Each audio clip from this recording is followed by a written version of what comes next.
intervention lang, intervention. Yes. Just information. Mr.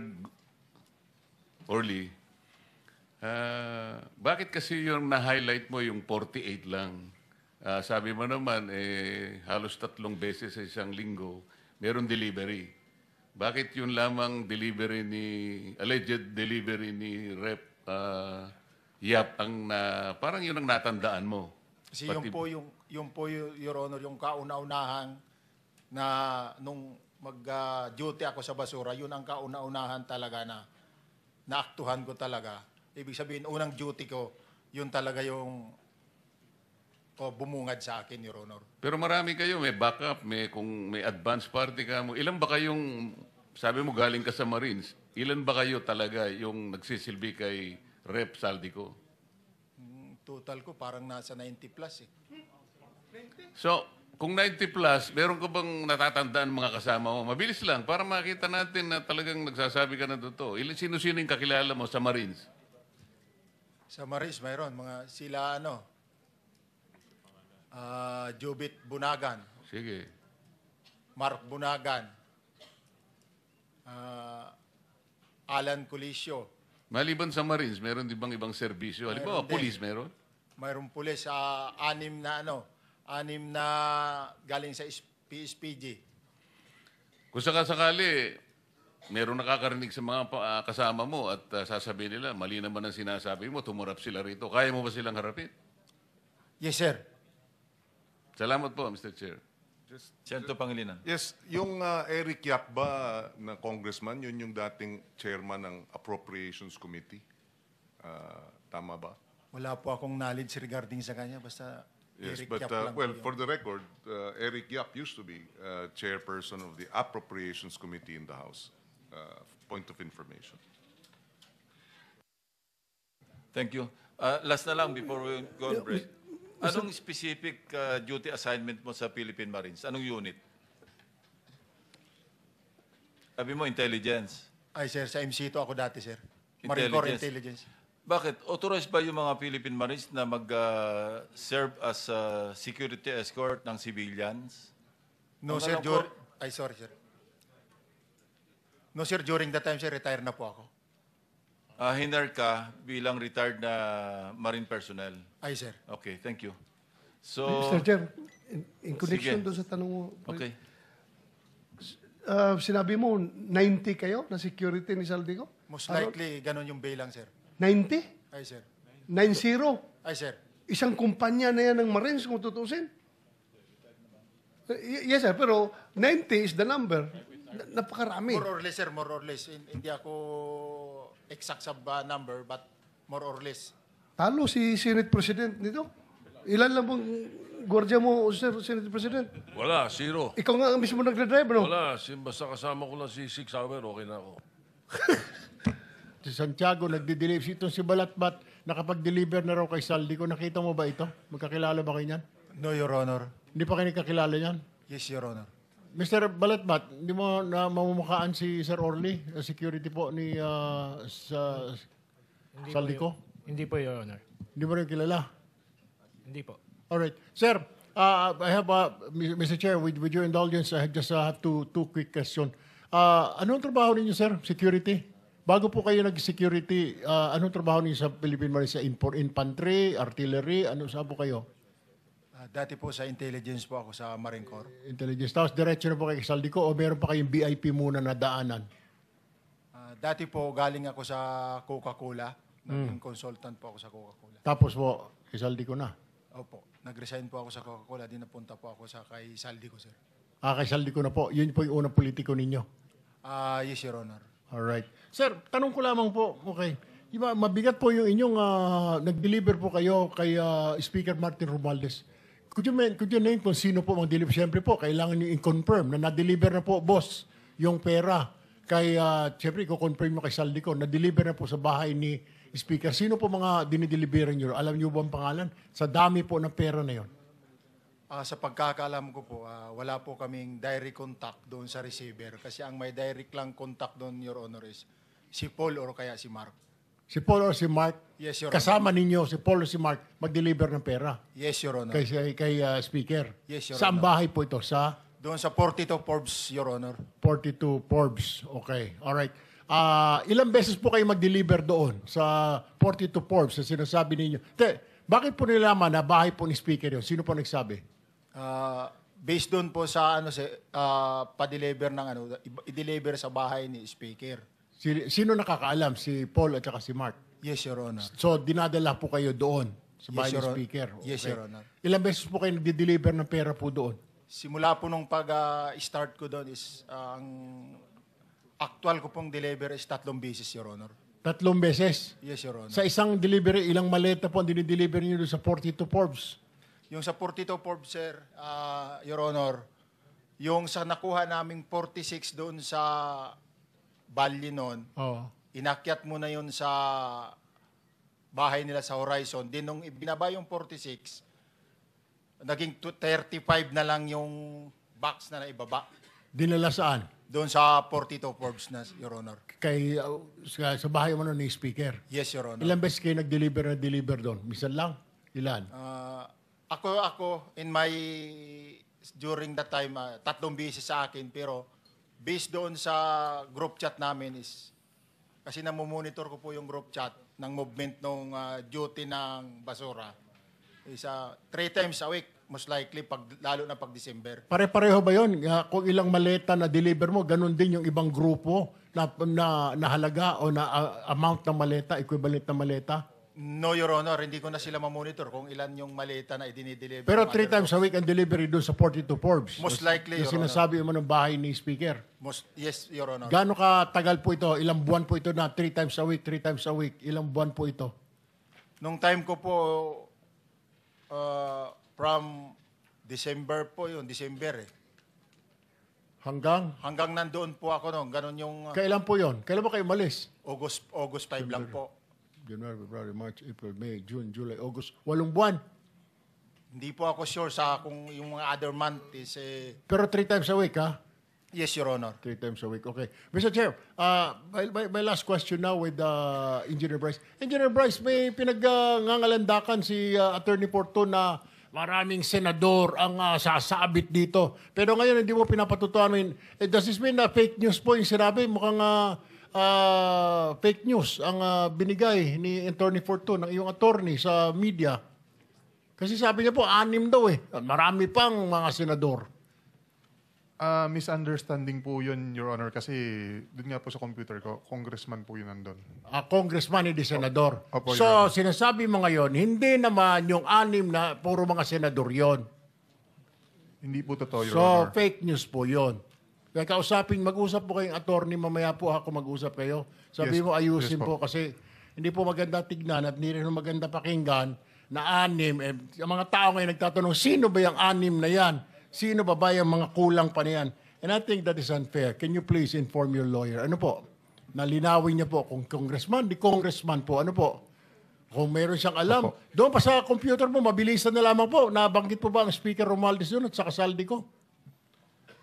Kung Zaldi po meron. Kung saldi sa computer mo. Wala pong nabanggit Opo. doon na Speaker Romualdez. Wala po, Your Honor. Mr. Chair, that's all for now. I'll reserve some of my questions later. Thank Yeah, you, Senate Mr. President Chairman. Rico. Mr. Chairman, just one question to Mr. Gutesa. Kasi parang nalito lang na kami na konti doon sa kwento mo. Can you give the details nung sinasabi mong delivery between Eric Yap and Saldico? Sino nag-deliver sa kung kanino sa kwento mo? Nung part of December, sir, ng 2024, doon ko po na aktuhan si Congressman Yap na siya mismo ang nag-deliver doon sa Bali Verde 6 ng 46 na maleta na naglalaman ng yung level kasi ng maleta may nakalagay na post 8, may nakasulat na 48 siya eh. Pagkatapos nung binuhat na namin yung maleta na yon, inilagay doon sa bahay, binubuksan ni Paul yun, saka binibilang. Kaya Teka. na-notice ko na, Okay. Sabi mo galing kay Eric Yap yes, Your Honor. from one congressman to another. Saan nyo kinuha kay Eric Yap yung 46 na maleta? Dineliver lang niya po, kita lang po kami doon sa Bali Verde 6. Dinala niya lang yung mga malita na yun doon sa Valle Verde 6 during the time. Tapos kayo ang nag-deliver sa... Nung inilipat po namin sa sakyan, dinala na namin sa Horizon yung mga malita na yun. Yun yung 46 na sinasabi mo. Yes, Your Honor. Okay, thank you. Mr. Chair, I just want to make addition, yung mga clarification po na gano'n. Kasi po sa Kongreso, siguro alam din po ito ni Congressman, ni Senator Dante Marcoleta, magkasama po kami. Uso po yung bilihan ng budget sa Congress. Opo, the budget po, si Senator Marcoleta can attest to this. Kaya po minsan paghapon, pagpanoodin niyo po sa TV, paikot-ikot po mga kasamahan namin sa Kongreso, yun pala, lalapitan yung isa, may budget ka ba natitira dyan? Akin na lang, 20%, parang gano'n basta. Yun po ang pagkakaalam ko, Mr. Chair. Thank you for the education. Hindi Mr. namin Chairman. alam sa Senate yun. Point of information. Point Chair, of information. Yes, sir. Intervention lang, intervention. Yes. Just information. Mr. Orly, bakit kasi yung na-highlight mo yung 48 lang? Sabi mo naman, halos 3 beses sa isang linggo, meron delivery. Bakit yun lamang alleged delivery ni Rep. Yap ang parang yun ang natandaan mo? Kasi yung po, Your Honor, yung kauna-unahan na nung mag-duty ako sa basura, yun ang kauna-unahan talaga na naaktuhan ko talaga. Ibig sabihin, unang duty ko, yun talaga yung bumungad sa akin, Your Honor. Pero marami kayo, may backup, kung may advance party ka mo. Ilan ba kayong, sabi mo galing ka sa Marines, ilan ba kayo talaga yung nagsisilbi kay Rep. Saldico? Total ko parang nasa 90 plus eh. So, kung 90 plus, meron ka bang natatandaan ng mga kasama mo? Mabilis lang, para makita natin na talagang nagsasabi ka na totoo. Sino-sino yung kakilala mo sa Marines? Sa Marines, mayroon. Sila Jubit Bunagan, Sige. Mark Bunagan, Alan Colisio. Maliban sa Marines, meron di bang ibang serbisyo? Halimbawa, Mayroon din. police meron? Mayroong pulis, 6 na galing sa PSPG. Kung sakasakali, meron nakakarinig sa mga kasama mo at sasabihin nila, mali naman ang sinasabi mo, tumarap sila rito. Kaya mo ba silang harapin? Yes, sir. Salamat po, Mr. Chair. Senator Pangilinan. Yes, yung Eric Yap ba na congressman, yun yung dating chairman ng Appropriations Committee? Tama ba? Wala po akong knowledge regarding sa kanya. Basta Yes, Eric but Yap lang well, po yun. for the record, Eric Yap used to be chairperson of the Appropriations Committee in the House. Point of information. Thank you. Last na lang before we go on break. Anong specific duty assignment mo sa Philippine Marines? Anong unit? Sabi mo, intelligence. Ay, sir, sa MC2 ako dati, sir. Marine Corps Intelligence. Bakit? Authorized ba yung mga Philippine Marines na mag-serve as security escort ng civilians? No, Ang sir. alam ko- Sorry, sir. No, sir. During that time, sir, retire na po ako. Hinar ka bilang retired na Marine personnel. Ay, sir. Okay, thank you. So, Mr. Chair, in connection Sige. doon sa tanong mo, okay. sinabi mo, 90 kayo na security ni Saldico? Most likely, ganun yung bilang, sir. 90? Ay, sir. 90? Ay, sir. Isang kumpanya na yan ng Marines kung tutusin. Yes, sir, pero 90 is the number. Napakarami. More or less, sir. More or less. Hindi ako exact sa number, but more or less. Talo si Senate President nito. Ilan lang bang gwardiya mo, Sir Senate President? Wala, zero. Ikaw nga ang mismo nagdadrive, no? Wala, basta kasama ko lang si 6 Hour, okay na ako. Sige, thank you, Mr. Chair. Thank you. So, Napaka-importante. Madam Coa, yun pong 140,414,518 pesos 37 centavos. Ito po ay notice of disallowance sa SBMA. Noon pong June 20, 2017, after several petitions raised by SBMA, after several petitions raised by SBMA, nag-issue na po ng desisyon ang Korte Suprema, final and executory. Final and executory. Ang nagbayad lamang po ay halos 3 million. Ang hindi po nyo siningil, 137 million plus plus. Wala po kayong paliwanag bakit hindi nyo kinolekta. Final and executory coming from the Supreme Court. Paano magtitiwala ang bayan sa inyo? Sir, ang mga ngolekta na po doon ay yung implementing agency po. Sa case po ng na-mention nyo is the SBMA. Ngayon po sir, dahil final and executory na, mag-i-issue po yung, kung umabot po yan sa Supreme Court, mag-i-issue po ng COA Order of Execution. And based po doon sa COA Order of Execution, maniningil po yung implementing agency. Mr. Chair, nagkaroon na po ng order of execution. Huwag po kayong magsisinungaling, madam. Wala po kayong ginagawa talaga. Kaya yung pagtitiwala, sinabi na nga ni Senator Sherwin, importante, lahat na po nandun eh. Mag-execute na lang kayo, sisingilin nyo na lang 137 million, pero hanggang ngayon hindi pa nyo ginagawa. Ang tanong, paano magtitiwala ang bayan sa inyo? Sir, hindi po talaga si COA ang maniningil, sir. Yun pong implementing agency po at iyan po ay i-remit nila sa Bureau of Treasury. Ano pong participation ninyo? Hindi nyo i-guide. Saan nyo po galing ang notice of disallowance? Amin po, sir. Pero po, sir, dahil may mga proseso nga po sa Sus korte, Mariosep sir. na proseso. Puro kayong proseso, pero walang nangyayari. Pinag-uusapan natin tiwala. Yes, sir. Opo, yun naman po kasi ang nasa proseso, sir. Hindi po si COA talaga ang maniningil, sir. Wala kang gagawin para sabihin mo sa SBMA, meron kang prerogative, meron kang power na sabihin mo, mangolekta ka. Nag-issue na kami ng order of execution. Huwag mo sasabihin ang proseso. Yes, sir. Kaya ma'am, ang problema pa ho, post-audit. No? Ibig sabihin, bayad na. Diba ho? So kung hindi nyo madidetect ho yan, bayad lang sila ng bayad, bayad lang ng bayad, bayad lang ho ng bayad. So ganun ho nangyayari ngayon, bayad lang ho ng bayad. Kahit na ghost projects, bayad ho ng bayad. So, Mr. Chairman, allow me to move to another topic. And this is the topic of yung unprogrammed funds. No? So I want to, gusto ko sana Na gumawa ng fake na ID dito sa kay Engineer Alcantara at Engineer Bryce Hernandez. Is it true? Bago ko po sagutin, magandang araw po sa inyo, Mr. Chair. Diretso na kasi maubos yung time ko. Sagot ka kaagad. Hindi po akong gumawa or nagpagawa po ng mga Sino? IDs po nila.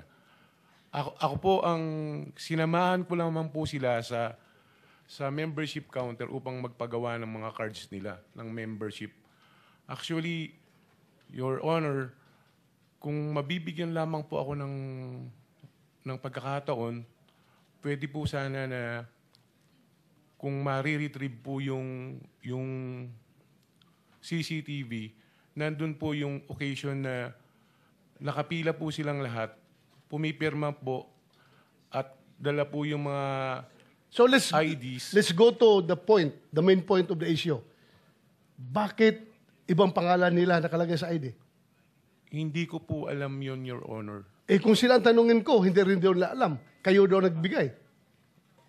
Alam mo, mabigat ito ha, because kung totoong kayo ang nag-facilitate sa pag-manufacture ng fake ID para ito mga taga-DPWH kahit na illegal sila na maglaro dyan sa casino, nagiging instrumento kayo. You are not only an accessory, you are an accomplice to the crime na inubos nila yung pera ng gobyerno sa paglaro dyan sa Soler dahil kayo ang nag-facilitate. At yung pag-facilitate niyo ay talagang krimen yan. Falsification. Gumawa kayo ng ID na ibang pangalan para hindi sila matuntun. Your Honor, Sino ang gumagawa ng ID doon sa Soler? hindi ko po talaga alam, Your Honor. Hindi nga. Sabi mo nga, nakapila sila doon. Sino ang nag-ooperate doon? Sa membership counter po. Sinong mga tao doon? Yung mga empleyado po ng Soler. So, dinay mo ha na hindi ikaw ang nag-facilitate na pag-issue Hindi ng po talaga, fake. Your Honor. Ako po, kung ang sinasabi ko nga po, kaya ko pong panindigan ng aking salaysay. Kasi ano po na meron pong, kung may re-retrieve lamang po yung video, lahat po sila doon, nakapila po sila So, doon. sino ang nandoon, nagbibigay ng gumagawa ng ID? Magbigay ka ng pangalan. Ano po yun iba-ibang, ano po yun empleyado po, papalit. Sige, magbigay ka ng pangalan para patawag natin dito. Alam nyo, naubos ang pera ng Pilipinas dahil sa inyo Ina-allow nyo sila doon maglalaro ng fake na ID. Kaya hinigop nyo yung pera ng DPWH. Your Honor, kung mamarapati nyo po, Oh. nung makilala ko po sila, naglalaro na po. Balik lang tayo sa tanong ko. Opo. You can give me names kung sino ang gumawa ng ID nila? Wala po akong knowledge, sir, pagka-pangalan po Pero yung mga... Sino nga ang tao doon? Ikaw nga nag-escort doon, papunta doon. Sino gumagawa ng ID Hindi ko na po nila? maalala, sir. Your Honor, since 2022 pa po yung pangyayari po na yun. Sure ka, ha? Opo. You can be cited in contempt pag nagsinungaling ka dito. Hindi po ako nagsisinungaling. Ikaw lang ang hindi milyonaryo na makukulong ngayon dito. Lahat yan, milyonaryo bilyonaryo yung na-contempt namin. Ikaw wala kang pera, pero sasama ka doon sa baba. Ako nga po, Your Honor, yun po ang kinakasama ko ng lubog. Siyempre. Huwag ka lang umiyak. Hindi po, ang inaano ko lang po, yung pati yung mga anak ko, saka yung nanay ko na nananahimik po. Kami po, lumalaban lang po ng pareha sa buhay. Alam ko, empleyado ka lang dyan Pero yung nga lang, tulungan mo kami na kuha ang katotohanan. Kaya ka pinatawag dito. Kasi kung alam namin na ikaw na diretso, hindi ka na namin tanungin. Papusasan ka na namin diretso. Kaya tanong ka namin para malaman namin kung